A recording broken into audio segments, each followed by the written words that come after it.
Health and work ভিসাতে নতুন কি পরিবর্তন আসতে পারে?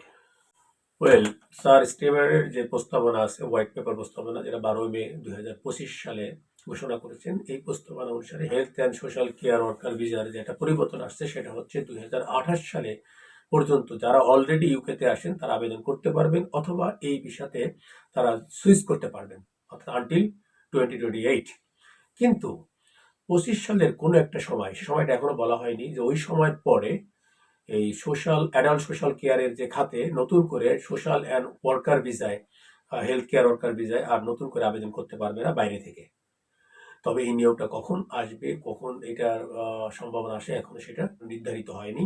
তবে আশা করা হচ্ছে এই বছরের শেষের দিকে এই আইনটা বাস্তবায়ন হবে। তবে এর আগ পর্যন্ত আগের নিয়ম বলবৎ থাকবে। ধন্যবাদ।